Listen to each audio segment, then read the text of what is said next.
Have you ever stopped to think that there are secrets buried in history that, if revealed, could completely transform everything we believe? What would happen if a single text was capable of rewriting the narratives that shape generations, challenging dogmas, beliefs, and even what we understand as divine truth? The Book of the War of the Lord is one such legend, a lost enigma that hangs like a shadow over the Bible, mentioned only glancingly, but strategically silenced for reasons that elude us to this day. But why hide something so powerful? Perhaps because he reveals a side of God that few are prepared to accept. A strategist God who directly participates in humanity's battles, guiding armies and shaping destinies.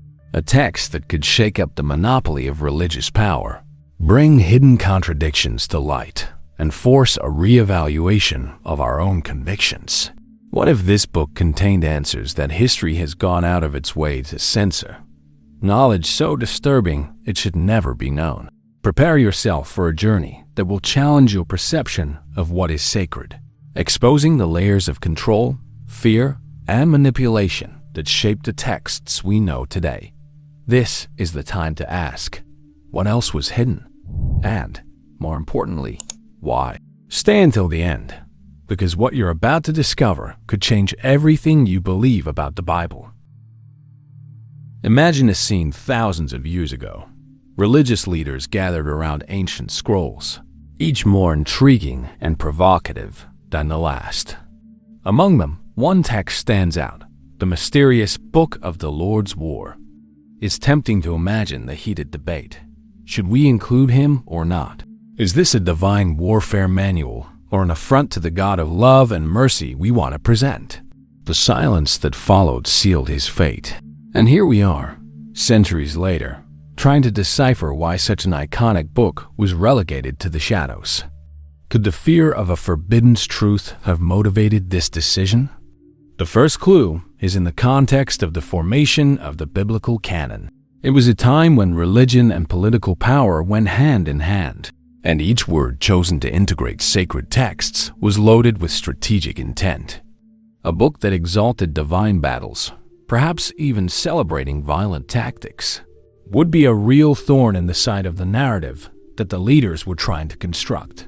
After all, how can we sustain the image of a compassionate and omnipresent God when he himself seems to prescribe strategies to annihilate enemies? A little uncomfortable, no?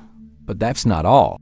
Imagine that the Lord's Book of War could describe details that directly contradict dogmas of the time, military tactics inspired by a strategist God, direct commands to subjugate peoples, perhaps even the use of weapons or carefully articulated political alliances. Certainly, this was not something the priests wanted the people to discuss at dinner.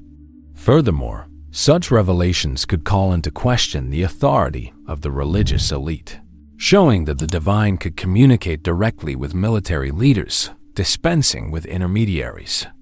Was this a threat to the carefully maintained power structures of the priestly class? The text becomes even more fascinating when considered in light of other warrior narratives of the time. Think of the epics of Homer or the Epic of Gilgamesh, which celebrate heroes in epic battles with the intervention of gods. Would the Book of the Lord's War be the biblical version of this tradition? A story that mixed history, mythology, and spirituality to describe the struggle of the chosen people? Or, more boldly, could it be an attempt to justify sacred wars as legitimate expressions of divine will? Be that as it may, its content, or lack thereof, leaves us with an intriguing trail of questions and assumptions. Another layer of mystery involves the political context of the time. The compilers of the Bible lived in a period of constant tension, where religion was a powerful tool to control and unify.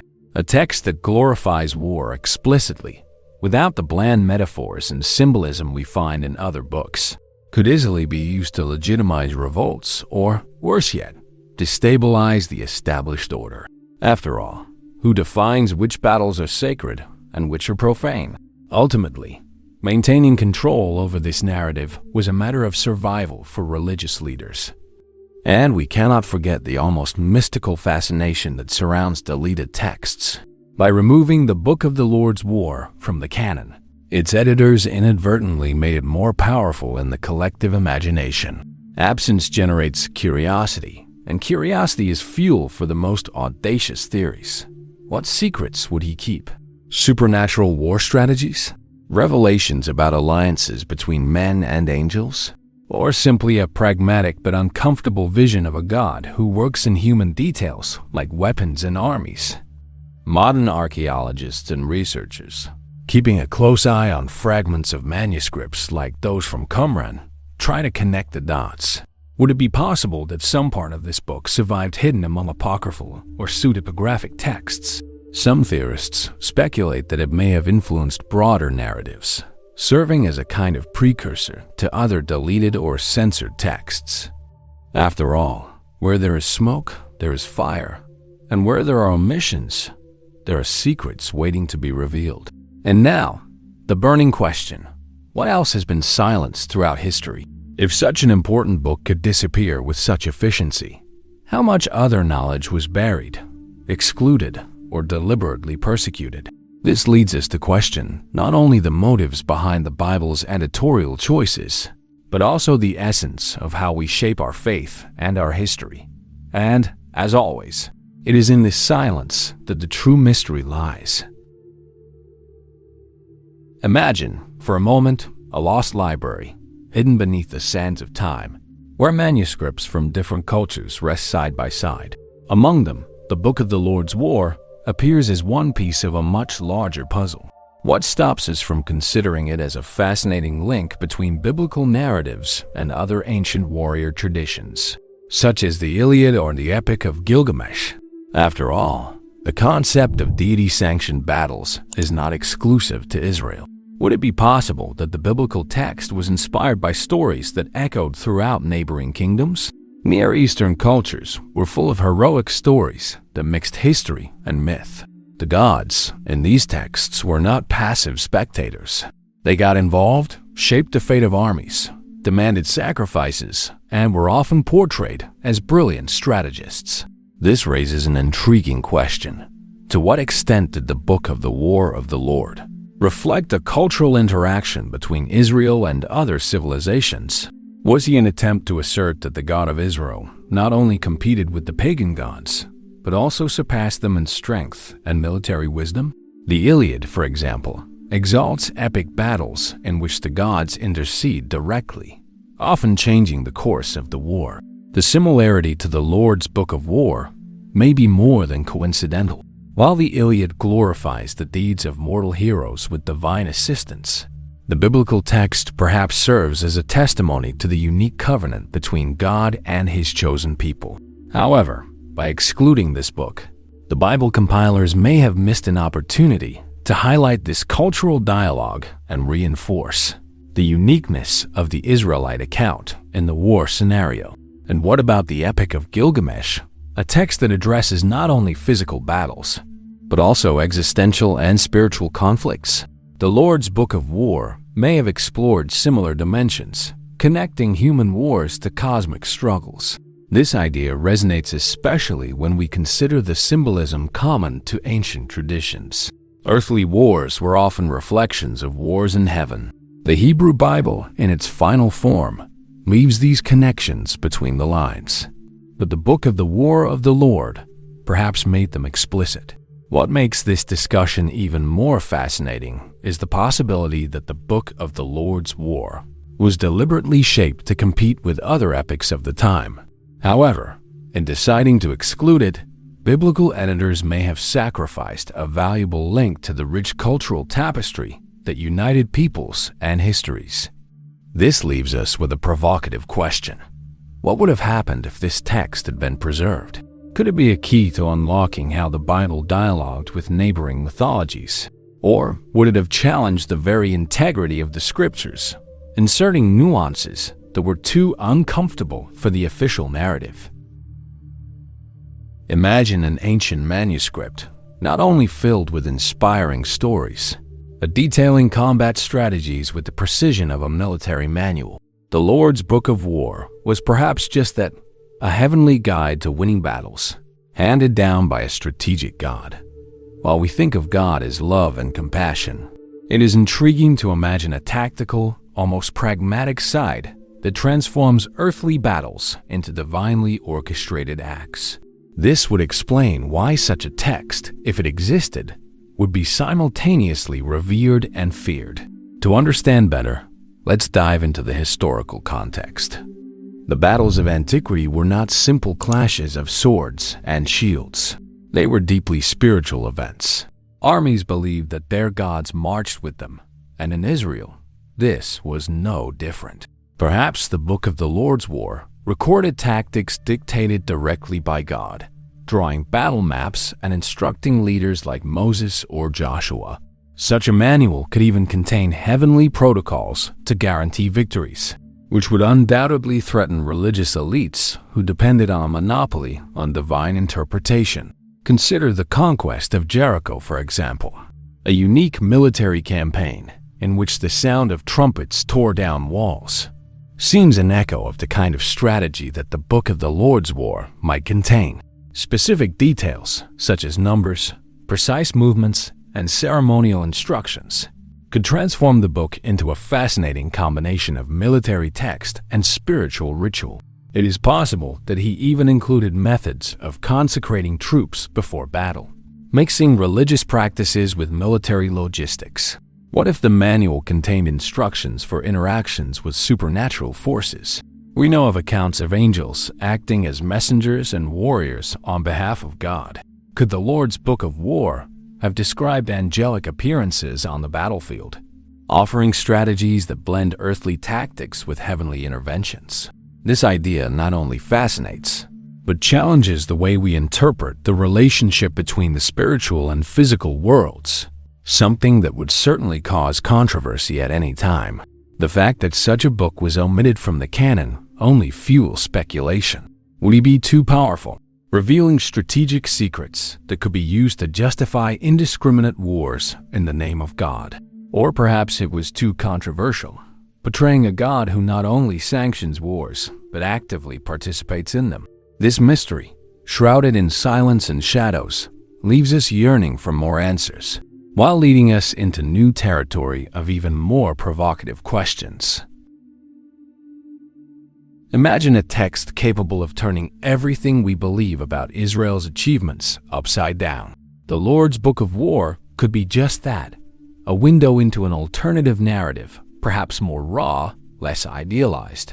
The story we know of a people led by God in miraculous battles may be just one layer of a more complex reality. Did this book document details that contradicted the official version of the scriptures, rewriting the role of God and men in building the Israelite nation? Think of Joshua's campaigns, so often recounted as divinely guided triumphs. What would happen if the Book of the Lord's War revealed that these victories were achieved through earthly strategies, political alliances, or even betrayal?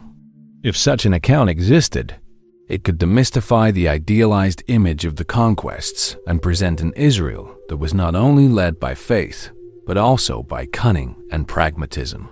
This would be fascinating, but deeply uncomfortable for any religious authority. There is also the question of the role of the people. Biblical conquests often cast Israel as a passive instrument of divine will, acting under direct commands from God. But what if the Lord's Book of War portrayed an active people, making strategic choices on their own? Such a perspective would rewrite the narrative of total submission to the divine, offering a more humanized and, perhaps, controversial view of Israel's origins. This would raise profound questions about the true nature of the covenant between God and his people. And we cannot ignore the possibility that the book presented battles that did not end in victory.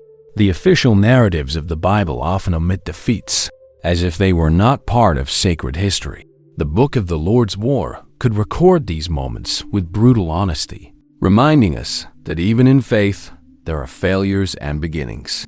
This would not only humanize the biblical protagonists, but also challenge the belief that victory is always a sign of divine approval. If such a book were found today, the impact would be monumental. It could rewrite not only biblical history, but also the way we understand the relationship between spirituality and politics. It could reveal an Israel that was not just chosen, but also a strategist, fighting for its survival in a brutal world.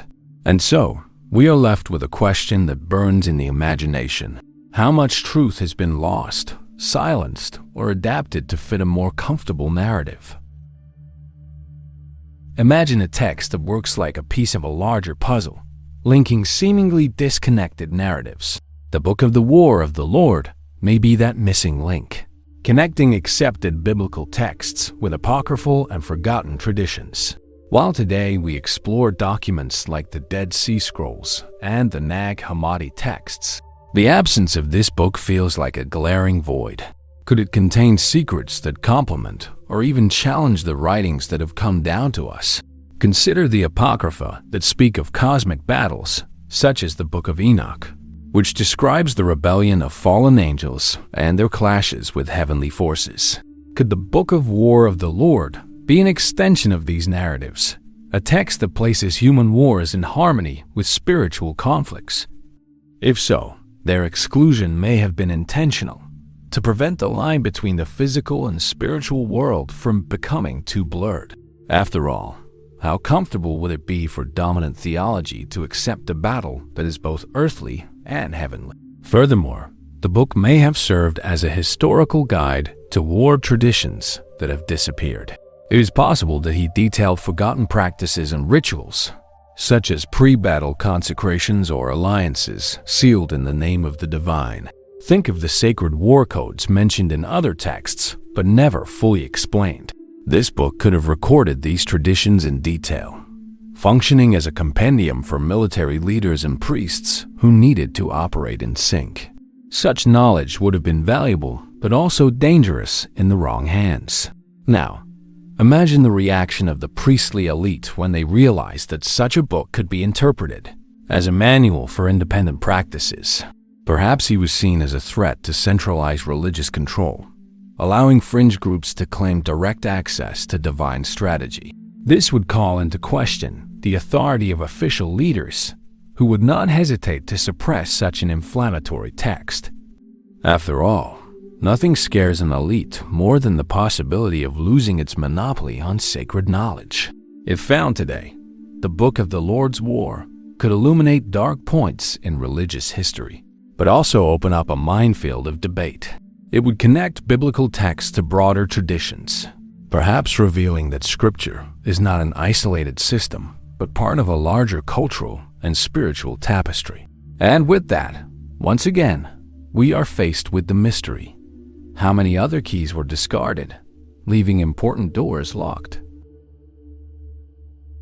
Imagine if the Lord's Book of War had survived intact, finding its way into the hands of medieval leaders during the Crusades. What would have become of the military campaigns in the name of God? Perhaps it had been used as a kind of divine seal, an indisputable justification for warlike ventures on a global scale. After all, nothing legitimizes a war more than the idea that it was planned and sanctioned by the Creator himself. This, in itself, would be enough fuel for centuries of conflict. The Crusades, marked by the struggle for control of the Holy Land, often use religion as a pretext for political and economic motivations. Now, imagine a biblical book that detailed not just sacred battles, but specific instructions for conducting them. He would have transformed spiritual leaders into military strategists and offered soldiers the conviction that they were following divine orders. A text like this would have become a weapon of ideological power in the right hands or wrong ones, depending on who interpreted it. But there is an interesting paradox here. If the Book of War of the Lord had been accessible, it could have been interpreted as confirmation that war is an acceptable means of achieving spiritual goals.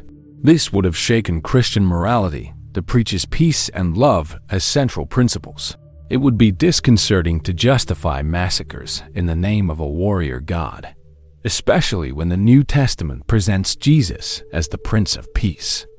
This contradiction perhaps explains why a text with such potential for controversy was left aside. Furthermore, the discovery of this book today would raise important questions about the role of religion in modern conflicts. History is full of examples of wars justified by biased interpretations of sacred texts. The Book of the Lord's War could reignite debates about the use of religious beliefs as ideological weapons, forcing us to confront the extent to which our spiritual narratives are shaped to serve political interests. After all, who decides what God's will is on a battlefield? Ultimately, the cultural impact of such a book would be immense. It would challenge the ethical conventions of religious warfare and force us to look back at the Crusades and beyond with a critical eye. If anything has become clear throughout history, it is that knowledge can be both a blessing and a curse. And so, once again, we are left adrift in a loop of uncomfortable questions. To what extent is war in the name of God really a holy war? Imagine a text that not only detailed earthly wars, but also revealed invisible battles fought in spiritual realms beyond human understanding. The Book of the War of the Lord may well have been that, a record of the cosmic struggles between angels and demons, reflecting in the physical world the conflicts of a higher plane. This idea takes us to biblical passages such as Daniel's visions or Paul's descriptions of the armor of God, where the fight is not against flesh and blood, but against spiritual forces of evil in heavenly places. These invisible wars appear in several ancient traditions. Think of Zoroastrian mythology, where good and evil are in constant confrontation, or the Book of Enoch, which chronicles the rebellion of the fallen angels and their eventual defeat. Did the Book of War of the Lord align with these narratives, presenting God as a supreme commander, leading armies of light against legions of darkness? If such a text existed, it probably described Israel's role as a microcosm of this cosmic battle, where every human victory was a reflection of a heavenly victory. What if the book also recorded direct interactions between divine and human armies? Think of the angels who appear in the Bible as warriors and messengers, from Michael, the archangel, to apparitions who helped Israel at critical moments. The Lord's Book of War could detail these interventions, creating a fascinating bridge between the tangible and the ethereal. Such an account would not only delight modern readers, but also bring new layers of complexity to theology, challenging the boundaries between the physical and the spiritual. But there is something unsettling about the possibility that the book also addressed spiritual battles fought within each individual. After all, Scripture frequently uses military metaphors to describe the internal struggle against sin and temptation. The Book of the Lord's War could contain practical or symbolic guidance on how to win these battles, transforming it into a spiritual as well as a military manual. This would make it essential reading, but also highly controversial, given the risk of extreme interpretations. If discovered today, such a text could completely reshape our understanding of Scripture and the struggle between good and evil. It could lead us to question the extent to which humanity's wars reflect the struggles of the cosmos and how internal conflicts are part of something much larger. And so, we remain trapped in a loop of questions that mix the earthly and the transcendent. Are we always fighting a battle that we cannot see?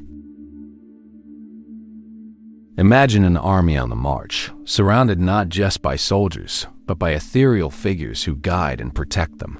This image could be taken from the Lord's Book of War if it documented divine interventions in human battles. The text perhaps detailed how angels descended to fight alongside the Israelites, bringing a supernatural dimension to earthly conflicts. The idea of a partnership between the divine and the human is a constant in the Bible. But what could this book reveal more explicitly? Think of Joshua's accounts before the conquest of Jericho, when a commander of the Lord's army appears to guide him. This kind of direct intervention is suggestive that battles were not just human endeavors, but also acts of cooperation between heaven and earth. The Lord's Book of War may have recorded other encounters like this, describing in detail the actions of celestial beings on the battlefield. Such descriptions would not only fascinate, but also raise uncomfortable questions about the relationship between human free will and divine intervention. Now, imagine if the book also described times when God refused to intervene, allowing humans to face their struggles alone. This would add a layer of complexity to the biblical narrative, suggesting that not all battles are destined to be won, even with divine help. This view would make the text deeply human and tragic, challenging interpretations that see military success as a guarantee of God's blessing. And what about the lost battles? The Book of the Lord's War could include accounts of defeats that do not appear in other biblical texts, offering a glimpse of human vulnerability even under divine guidance. These records would be valuable in understanding that Israel's history was not just a triumphal parade of miraculous victories, but a journey of learning, new beginnings, and occasionally painful failures. Such brutal honesty would be as inspiring as it is disconcerting. If discovered today, the Book of the Lord's War could reinforce the belief that humanity's battles are not fought alone, but with the assistance or absence of superior forces. It would remind us of the complex relationship between the spiritual and physical planes, a reminder that the stories of yesterday still shape the beliefs and conflicts of today. So the mystery remains: what other moments of divine collaboration have been erased from the pages of history? Imagine a text so disturbing that its mere existence would put an entire power structure at risk. The Book of the Lord's War may have been just that, a direct threat to the interpretive monopoly of the priestly elite. If it contained accounts of battles where military leaders communicated directly with God, bypassing priests as intermediaries, it would have been considered explosive. After all, a text that decentralizes spiritual power is an invitation to chaos for those who control the narrative. The religious leaders of the time, charged with compiling the sacred texts, certainly faced difficult choices. The exclusion of the Lord's Book of War may have been less about the content itself and more about control. If the text presented God as a military strategist accessible to any leader with sufficient faith, the role of priests as exclusive mediators would be significantly weakened. This would not only dilute his authority, but also open space for unsanctioned interpretations of the divine will. And there is the political aspect. Accounts of sacred battles are powerful but dangerous. They could be used to justify rebellions or even to challenge the priests themselves. Imagine a text that described how God intervened in specific wars, but implied that his help was not guaranteed to any particular institution. Such ambiguity would be intolerable for an elite that depended on the direct association between its power and divine approval. For them, it was better to silence the text than risk losing control. Also consider the context of oral traditions. Often, lost texts survive in fragments passed down from generation to generation. This raises an intriguing question. Was the Lord's Book of War actually destroyed or just kept out of the hands of the general public? Perhaps it was preserved in closed circles, away from prying eyes, reserved only for those deemed worthy of its knowledge. This practice, common in religious history, creates an additional fascination around what has been hidden. If this book were found today, the impact would be devastating for some religious structures. It could challenge traditional interpretations and force spiritual leaders to confront issues they would prefer to avoid. Once again, we are left with the mystery. What else was silenced by the elite? Not because it was false, but because it was too powerful to share with everyone. Imagine the impact of rediscovering a text that not only chronicled divine battles, but offered profound lessons about the morality of religious conflicts. The Lord's Book of War could have been more than a record of ancient wars. It could have contained reflections on the ethical dilemmas faced in times of conflict. Today, when religious wars still shape the global landscape, this book would be a bridge between the past and the present, forcing us to revisit our justifications for violence in the name of faith. Consider the wars of antiquity, where divine will was often invoked to justify conquests and massacres. The Lord's Book of War could present a more human side of these battles, describing not only triumphs but also the devastating costs, lives lost, communities destroyed, and spiritual dilemmas faced by the soldiers themselves. Such brutal honesty would have much to teach modern generations, who continue to struggle to balance faith and ethics in times of war. What if the book revealed that not all battles fought in the name of God were sanctioned by Him?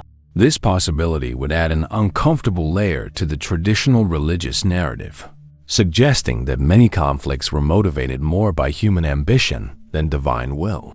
Such a revelation would be a call to reflection for religious and political leaders, who still today manipulate sacred beliefs to justify acts of violence.